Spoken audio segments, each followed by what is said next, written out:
I looked down at Hiroshima and saw that it had disappeared. I was shocked by the sight. What I felt then, and still feel now, I just can't explain with words. Of course, I saw many dreadful scenes after that, but that experience, looking down and finding nothing left of Hiroshima, was so shocking that I simply can't express what I felt. Hiroshima didn't exist. That was mainly what I saw. Hiroshima just didn't exist.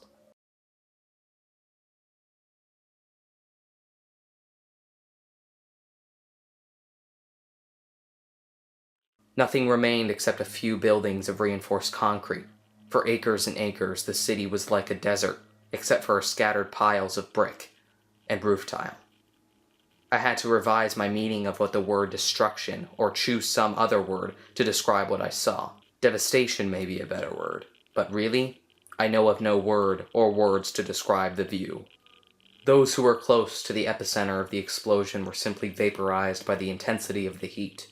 One man left only a dark shadow on the steps of a bank as he sat. The mother of a 13-year-old schoolgirl, working on the fire lanes, never found her body, but she did find her sandal. The area covered by her foot remained light, while the rest of it was darkened by the blast. The appearance of the people was, well, they all had their skin blackened by burns. They had no hair because it had burned away, and at a glance, you couldn't tell whether you were looking at them from the front or in the back. Many of them died along the road. I can still picture them in my mind, like walking ghosts. They didn't look like people of this world. Many people traveled to places such as hospitals, parks, and riverbeds in an attempt to find relief from their pain and misery. However, these locations soon became scenes of agony and despair, as many injured and dying people arrived and were unable to receive proper care. What had happened? All over the right side of my body I was cut and bleeding. A large splinter was protruding from my mangled wound in my thigh, and something warm trickled into my mouth. My cheek was torn, with the lower lip laid wide open. Embedded in my neck was a sizable fragment of glass, which I matter-of-factly dislodged, and with the detachment of one stunned and shocked, I studied it in my blood-stained hand.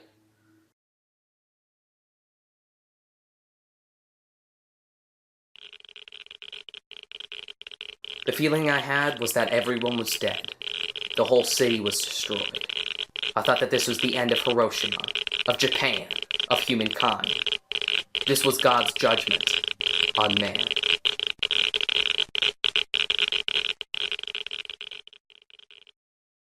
On August 6th, 1945, the United States had dropped its first atomic bomb on the city of Hiroshima. The bomb is known as Little Boy, even if it was anything but. This bomb had 13 kilotons of force, and it was dropped on a city to the home of 280,000 to 290,000 civilians, as well as 43,000 soldiers. Out of those people, between 90,000 to 166,000 people are believed to have died from the bomb in the 4-month period following that explosion. Fast forward 5 years later, there were perhaps 200,000, or 237,000 more accurately, people killed, either directly or indirectly, by the bomb's effects. This includes burns, radiation sickness, and cancer. This is from one of the pilots who dropped this bomb. We turned back to look at Hiroshima. The city was hidden by that awful cloud, boiling up, mushrooming, terrible, and incredibly tall. No one spoke for a moment. Then everyone was talking. I remember co-pilot Robert pounding on my shoulder, saying, "Look at that, look at that, look at that." This was the world's first taste of the atomic era. Now, just to put a little bit of perspective into this, I want you to think about this, right? Was there any other weapon before in human history that could cause nearly this much devastation in a matter of seconds? Like what, we had the trebuchet first? How many people could that kill in a second? You know, if a building collapses, maybe you're going to get 100 depending on how big that building is. And if you were to be, like, indirectly hit by it, you might get a couple people, just a small handful. But that's it. Fast forward a little bit further into human history. What else do you have, huh? You have machine guns. How many people could those kill in a matter of seconds? A dozen? Now, we take this huge leap in which we have developed a weapon that can kill tens of thousands of people in seconds, and then later on, after it's been dropped, can kill hundreds of thousands in a period of a couple years. And the scary thing about this all is that that bomb will pale in comparison to what's to come.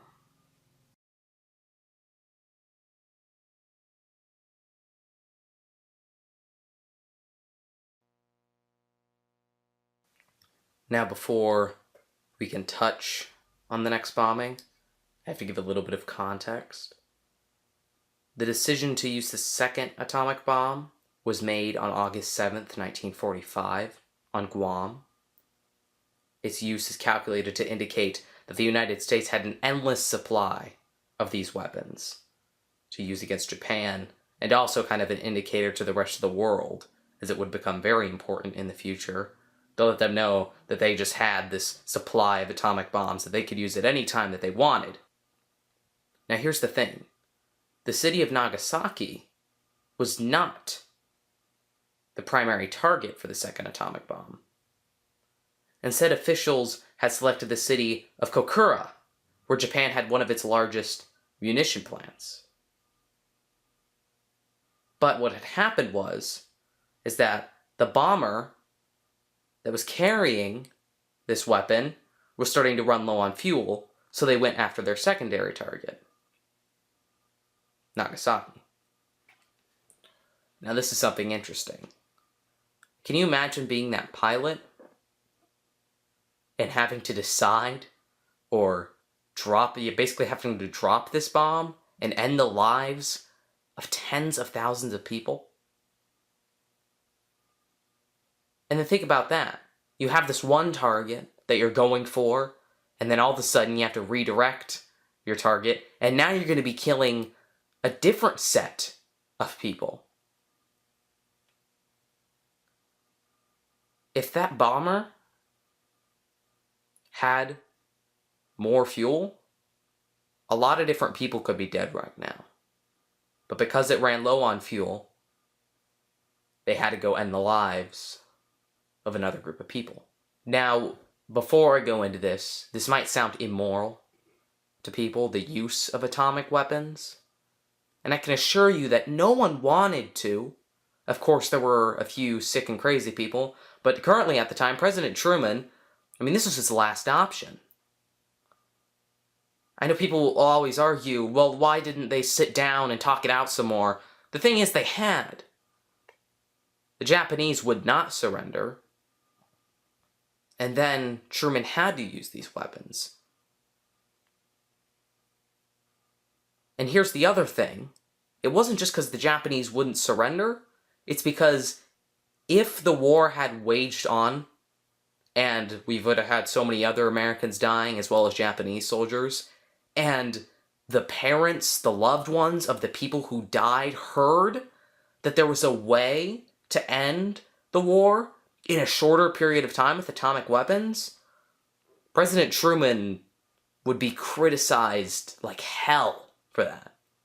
If any president had the option to do it and didn't take it, they would be screwed. So Truman was in this position. Truman was the first person to have the ability to kill thousands of people in a matter of seconds. Also think of that pressure on him. No matter what you think of the guy, that's quite amazing, isn't it? So of course, this might have not been the first thing that Truman had on his mind on how to end this war. But when it came down to it, it's the only way he could have without having this war wage on and not having himself be criticized like hell for the deaths of thousands of Americans. But in turn, he had to kill thousands of Japanese civilians and militants and prisoners of war as well to get this done. Now, there are some people who argue that what the Japanese did justifies what we did to them, that it was correct and not morally wrong because of how they treated, per se, their prisoners of war. And think of all the people that they killed in China. Look at those numbers. That's staggering, right? So this justifies it. Now, I honestly don't believe that, two wrongs don't make a right, but, I'm fine with the bombings for separate reasons.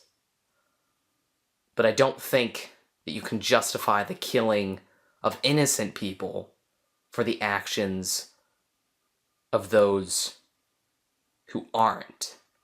That's just not right. That's never right, is it? Now, there's another argument that can be made on why this is morally correct, which you will see this card being played later in this new atomic age, is that using these bombs, ending the war, was good, because now less innocent civilians would die. And, of course, militants. And there can be an argument made there. Who knows how many people would have died? I mean, you already have seen all the people that have been killed in the war before. And when you really think about it, this is kind of minuscule, isn't it? Yeah, there can be an argument made there. But still. Who are we to say? That's all kind of guessing, right?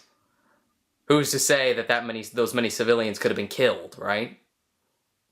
But there definitely can be an argument made there. This ends the war quicker, less people die, less resources are used, technically. So this is the right thing to do. Anyways. 3 days after the United States had dropped an atomic bomb on Hiroshima, a second atomic bomb was dropped on Nagasaki on August 9th, 1945. Except this time, the power had doubled. It was 21 kilotons of force in this bomb. And the target, Nagasaki, was home to 263,000 people, including 240,000 Japanese residents, 9,000 Japanese soldiers, and 400 prisoners of war. Now, the thing is, those numbers could have been higher. Prior to this, there were multiple bombings that happened on Nagasaki, which caused groups of people to move out of the city. So that population got quite reduced. But still, the amount of people it killed is staggering. It is estimated that between 40,000 and 75,000 people were killed immediately following the atomic explosion, while another 60,000 people suffered severe injuries. The total deaths by the end of 1945 reached 80,000. Think of that. 40,000 to 75,000 people dying immediately in an explosion. Where else in human history can you point towards that? This is the power of those weapons. And it is so immense, it's hard to even put it into words. Now after this, Japan finally surrenders. But the thing was, there were other targets that the United States had. The United States had planned, at least accordingly, had planned to bomb Tokyo if they had not surrendered. Can you imagine that? That's a lot of people that could have died in Tokyo. That's one of the largest cities in Japan, and even at that time, there was a lot of people there. Imagine if that had waged on. That would have been catastrophic for the Japanese. But luckily, on August 14th, Japan surrendered. Now, after these bombings happened to both of these cities, People went in to go see the devastation, as you can see from the footage that I have acquired. And a lot of these people came down to atomic illness. And there were some casualties afterwards. The numbers are unknown. But there were certainly people who died because they were unaware of what the radiation could do to you. It's important to remember that we really didn't even know much about the weapons that we possessed and the damage that they could cause. Radiation took out a lot of people, in fact, in some areas more than the atomic blast did. The after effects of it. And no one knew, so when they walk in and they get radiation illness and die years later, or it could be days, months, depends on how much they get in their system, I'm supposing. Those people die too, further adding to the casualties. When you add this all up, over 150,000 people died in both of these bombings.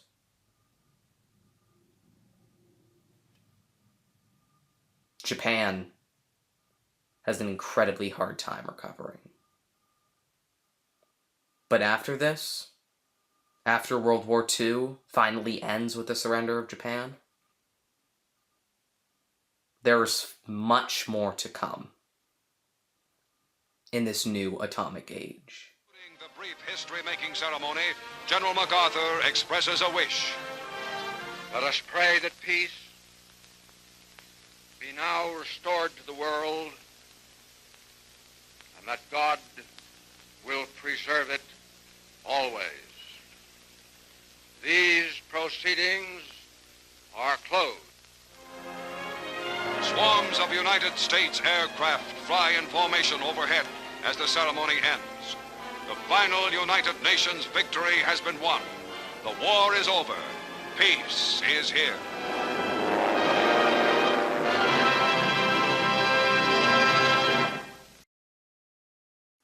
Thank you all for listening.